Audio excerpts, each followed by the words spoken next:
사랑하는 영락교우 여러분, 오늘은 오순절이자 성령 강림 주일입니다. 2000년 전 마가다락방에 모인 120명의 성도님들에게 성령님이 임하심으로 초대교회가 탄생한 매우 영광스러운 날입니다. 특별히 우리 교회와 같이 오순절 교회에는 더욱 큰 의미가 있는 귀한 주일이죠.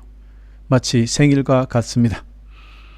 여러분, 우리는 지난 주일 예수님의 승천을 기념했습니다. 제자들은 육체로 함께 하셨던 예수님의 부재로 영적 공백과 상실감을 크게 느꼈을 것입니다. 그러나 예수님은 승천에 앞서 놀라운 말씀을 남기셨습니다. 내가 너희에게 진리를 말하겠다. 내가 떠나가는 것이 너희에게 유익하다. 내가 가지 않으면 보혜사가 너희에게 오시지 않을 것이다. 내가 가면 보혜사를 너희에게 보낼 것이다. 할렐루야. 요한복음 16장 7절 말씀입니다. 이 말씀의 진정한 뜻이 무엇입니까? 육신을 입으신 예수님은 시공간의 제한 속에 계셨지만 성령님은 예수님을 주님으로 믿는 모든 성도들 안에 동시에 그리고 영원히 함께 계시는 분이십니다. 이것이 바로 임마누엘의 성취이죠. 할렐루야. 그렇습니다. 예수님이 오신 이유는 승천하신 그리스도의 사역을 모든 시대, 모든 장소에서 끊임없이 이어가시기를 위함이었습니다. 예수님께서는 이 땅의 선지자로서 또 왕으로서 또한 제사장으로서의 삼중 사역을 완수하셨습니다. 이제 성령님은 교회를 통해서 그 사역을 이어가고 계시는 것입니다. 그렇기에 주님의 승천은 끝이 아니라 성령 행전의 시작이었습니다.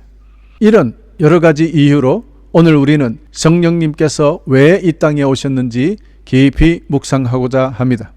사랑하는 성도 여러분, 우리 주님께서 승천하신 후 열흘 만에 약속하신 성령님이 이 땅에 오셨습니다. 할렐루야. 그 열흘 동안 제자들은 무엇을 하고 있었을까요? 흔히 우리는 그들이 두려움 속에 떨며 있었을 것이라고 짐작하지만 실상은 그렇지 않습니다.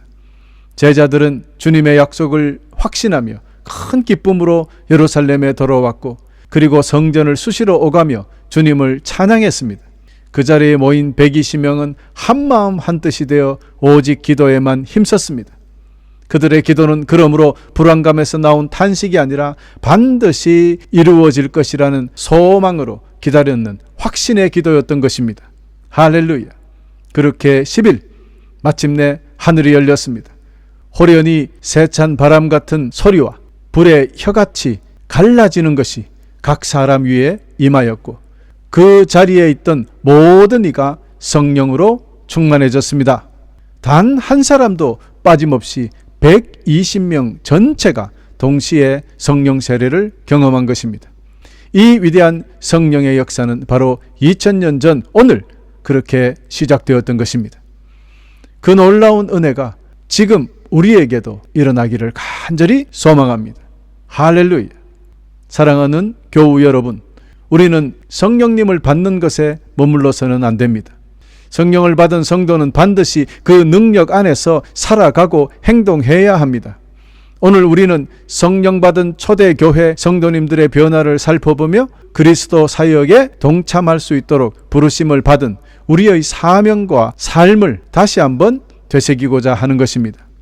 사랑하는 형제자매 여러분, 성령님을 받은 성도님의 첫 변화는 나아감입니다. 사도행전 2장 2절은 이렇게 선포합니다. 갑자기 하늘로부터 급하고 강한 바람 같은 소리가 있어 온 집에 가득했다. 그리고 4절요. 그들이 다 성령의 충만함을 받았습니다. 라고 기록하지요. 그리고 완전히 위대한 반전이 14절에 기록됩니다. 베드로가 11 사도와 함께 서서 목소리를 높여 말씀을 선포합니다. 여러분 보세요. 베드로는 얼마 전까지만 해도 주 예수님을 3번이나 부인했던 사람입니다.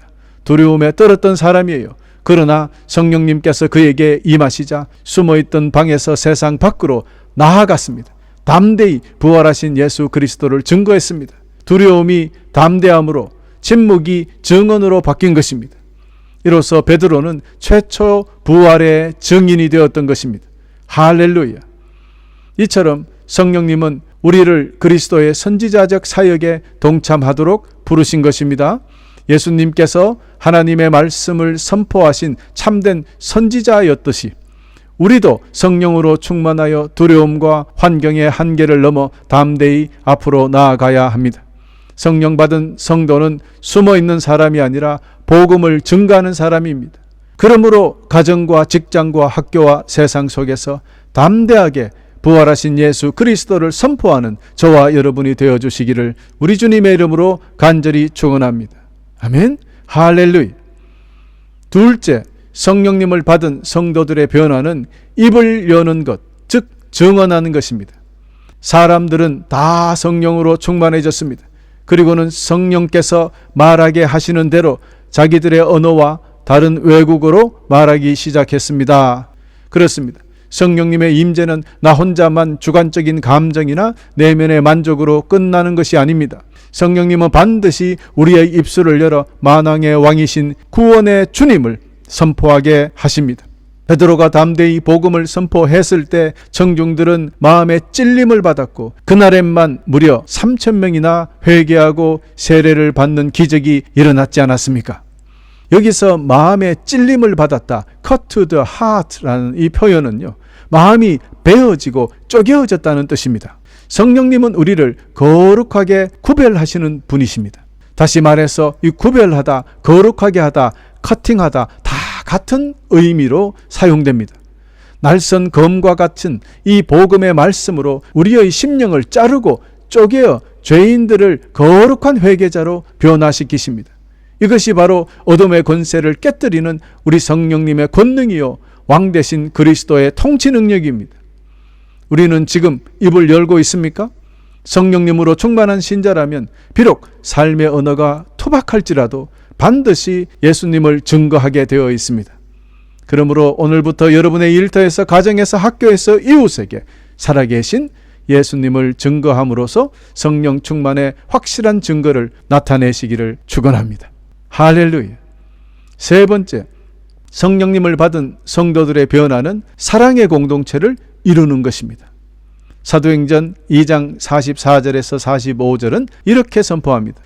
믿는 사람들은 다 함께 모여 모든 물건을 공동으로 사용하며 살아갔습니다. 그렇습니다. 성령님이 임하자 성도들은 즉각적으로 개인적 소유의 개념을 뛰어넘어 서로를 돌보는 사랑의 공동체를 형성했다는 것입니다. 우리의 대제사장 되신 예수 그리스도께서 하나님과 백성들 사이에 중보하시며 상한 자를 위로하시고 아픈 이들의 필요를 돌보셨듯이 성령께서는 우리도 그 사랑과 긍휼을 실천하는 제사장적 사역에 동참하도록 이끄십니다. 할렐루야. 여기서 여러분 중요한 신학적 의미가 있습니다. 성령을 받은 처음 교회의 성도님들은 이러한 나눔을 단순히 사회주의적인 나눔이나 구제가 아니라는 것입니다. 이 또한 우리를 세상과 완전히 다르게 구별하시는 성령님의 거룩한 사역의 또 다른 표현입니다. 마치 창세기에서 성령님이 수면 위에 운행하시며 빛과 어둠을 나누셨고 땅과 물을 나누셨듯이 또한 할례가 하나님의 백성을 세상 백성들과 구별했듯이 성령님은 우리 성도님들의 마음을 자르셔서 탐욕과 세속적인 삶과 나눔의 거룩한 삶, 즉 거룩과 일반을 구분하셨습니다. 그러므로 성령님의 지배를 받는 그리스도인은 더 이상 이 땅의 물질과 탐욕에 매이지 않습니다. 성령님에 의해서 거룩하게 구별되어 이웃을 섬기고 물질로, 시간으로, 따뜻한 손길로 누군가의 약함을 채워주는, 아픔을 돌보는 그런 제사장적 삶으로 나아가기 때문입니다. 이것이 바로 성령 충만한 삶이 세상에 보여줄 수 있는 가장 강력하고 아름다운 메시지입니다. 할렐루야.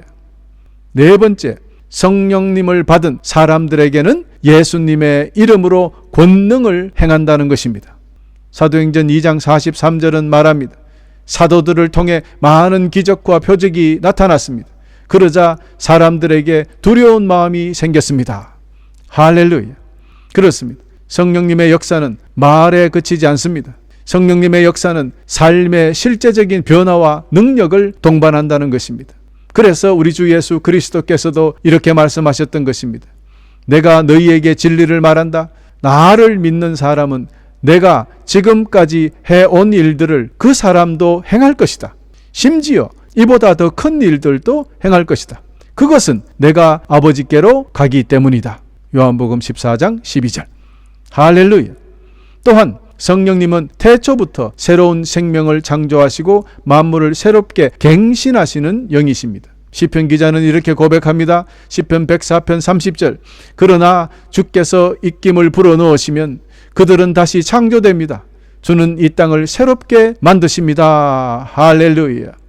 예수님의 영이신 성령님은 지금도 우리의 무너진 영혼을 새롭게 창조하시고 우리의 생명을 날마다 갱신하고 계십니다. 오늘날에도 우리 성령님께서는 영혼에 깨어진 부분이 치유되고 정신적 억압에서 자유케 되며 완악했던 심령이 뒤집어져 구원에 이르는 역사는 오직 성령님의 권능으로만 가능한 것입니다. 이사야 선지자가 예언했듯 죄인들을 위해 생명이 끊어지신 예수 그리스도처럼 성령님은 우리 안에 죄와 질병과 저주의 사슬을 끊어내시고 우리를 새롭게 창조하시는 분이십니다. 우리가 예수님의 이름으로 간절히 기도할 때 성령님께서는 오늘도 저와 여러분 우리 삶 속에 성령님의 큰 권능으로 나타나실 줄 믿어 의심치 않기를 간절히 축원합니다. 초대교회가 핍박 속에서도 로마 제국을 뒤흔들며 날마다 부흥할 수 있었던 비결은 단 하나였습니다. 주께서 구원받는 사람들을 날마다 더하게 하셨다. 사도행전 2장 47절이 기록하고 있습니다. 할렐루야. 그렇습니다, 여러분. 참된 부흥은 우리의 지능과 우리의 노력에 달려있는 것이 아닙니다. 진짜 부흥은 오직 하나님의 손에 달려있는 것입니다. 그분의 권능을 입고 일어선 성도들은 안전했던 다락방으로 나와 세상으로 나갔고 입을 열어 예수 그리스도를 증거했으며 소유를 깨뜨려 삶을 나누었고 예수님의 이름으로 권능을 행했습니다. 그 위대한 발걸음이 역사를 뒤바꾸었습니다. 사랑하는 성도 여러분, 혹시 여러분 중에 내게는 아직도 뜨거운 체험이나 은사가 없는데 내가 성령님을 받은 것이 맞습니까? 이렇게 묻는 성도님들이 많아요. 저는 목회하면서 많이 이런 질문을 받아봤어요. 혹시 여러분 중에 이 질문에 갇혀서 아직도 확신하지 못하고 있는 성도님들이 계십니까? 그러나 여러분, 성경은 명확한 진리의 기준으로 성령 임재를 선포하고 있습니다. 고린도전서 12장 3절인데요. 하나님의 성령으로 말하는 사람은 예수님은 저주받은 사람이다 라고 말하지 않으며 성령을 통하지 않고는 예수님은 주님이시다 라고 말할 수 없습니다. 아멘? 그렇습니다. 지금 예수 그리스도를 나의 구주로 내 삶의 주인으로 고백하고 계신다면 그 고백 자체가 여러분 심령 속에 이미 성령님께서 살아 계신다는 증거입니다. 여러분 믿으시길 바랍니다. 아멘? 그러므로 이제 내 안에 계신 성령님을 나의 작은 생각이나 경험의 틀 안에 제한하지 마십시오. 남들은 이렇게 해서 성령을 받았다, 저렇게 받았다, 성령 받을 때 이런 증세가 나타났다. 여러분과 다를 수도 있어요. 중요한 것은 조금 전에 읽어드렸던 이 성경 말씀, 고린도전서 12장 3절 말씀을 기억하시기를 간절히 축원합니다. 그러므로 이미 내주하시는 성령님을 전적으로 의지하여 이제는 내 삶의 전 영역에서 완전히 다스리시는 성령님의 충만함을 구하시길 바랍니다. 뜨겁게 기도로 더욱 나아가시기를 간절히 축원합니다. 너희가 악하더라도 좋은 것을 자녀에게 주려고 한다. 하물며 하늘에 계신 아버지께서 간구하는 자에게 성령을 주시지 않겠느냐 하셨습니다. 성령 구하라는 기도입니다. 여러분, 이 기도가 최고의 기도니까 무슨 기도보다도 이 기도를 여러분 꼭 하시기를 바랍니다. 그러므로 여러분 아직도 영적 침체 속에 계신 성도님들이 있다면 오늘 모든 낙심을 끊어내고 이 약속을 붙드십시오.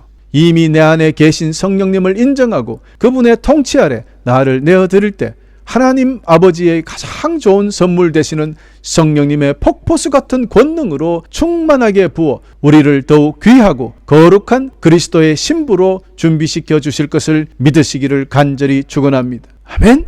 할렐루야. 여러분, 그런데요, 오늘 중요한 신학적 교리 하나를 여러분에게 말씀드리겠습니다. 우리가 일반적으로 구원받았다라고 말하잖아요. 우리 성도님들께서 성령 받아서 구원받았다라고 이야기할 때 중요한 사실이 하나가 있다 이 말입니다. 우리가 예수님을 주님으로 시인하여 구원받은 성도는 어린 양 예수 그리스도의 정결한 신부가 되었다는 뜻입니다. 그렇습니다. 신부이지 아직 그리스도의 아내가 아니라는 사실 여러분 기억하시길 바랍니다. 더 자세히 설명드리자면 지금 우리가 사는 이 시대는 Kingdom of Grace라 그래요. 은혜의 나라에 살고 있다고 합니다. 지금은 우리가 신랑을 기다리는 약혼 상태에 있다는 것 기억해야 돼요. 그러나 우리 주님이 다시 오실 Kingdom of Glory, 영광의 나라가 도래할 때 우리는 비로소 그리스도의 완전한 아내가 되어 영원한 연합을 누리게 된다는 뜻입니다. 아멘? 그러니 아직은 우리가 그리스도의 아내가 아니라 신부라는 사실을 기억하시기 바랍니다. 결혼식이 끝나고 사인을 다 해야 그때 비로소 완전한 아내가 되는 것입니다. 할렐루야. 그러니 지금 이 은혜 시대 속에서 우리를 그리스도의 신부답게 더욱 거룩하고 순결하게 아름답게 지키시는 분, 만드시는 분이 바로 성령님이십니다. 할렐루야. 그래서 성령님 받아라, 성령님 받아라 라고 하는 거예요. 성령 없이 우리가 거룩하게 될 방법이 없어요. 치장할 방법이 없어요. 우리를 유혹하는 사탄의 손에 쉽게 넘어가서 약혼이 파기되고 만다는 것을 기억하시기 바랍니다. 끝으로 사랑하는 교우 여러분, 그렇습니다. 사도 바울은 장엄하게 선포합니다. 그런즉 누구든지 그리스도 안에 있으면 새로운 피조물이라. 이전 것은 지나갔으니 보라 새 것이 되었도다. 할렐루야. 그렇습니다. 성령님을 모신 성도님들은 이제 더 이상 두려움의 다락방에 머물 수 없는 것입니다. 우리는 결단하여 일어나야 합니다. 두려움의 문을 박차고 나와야 합니다. 담대히 세상으로 나아가 예수 그리스도를 증거해야 합니다. 이웃을 그리스도 사랑으로 섬기며 기도 가운데 하늘의 권능을 구해야 합니다. 성령님은 우리에게 겨우 그리스도인이라는 이름만 유지하고 힘없이 능력 없이 그런 무기력한 신앙을 우리에게 주신 적이 없습니다. 영원한 생명과 더불어 세상을 넉넉히 이길 능력 있는 삶을 선물로 주셨던 것입니다. 할렐루야. 그렇습니다. 여러분, 우리는 이제 이해해야 합니다. 예수님의 성천과 성령님의 강림은 결코 절망이 아니라 축복이라는 사실.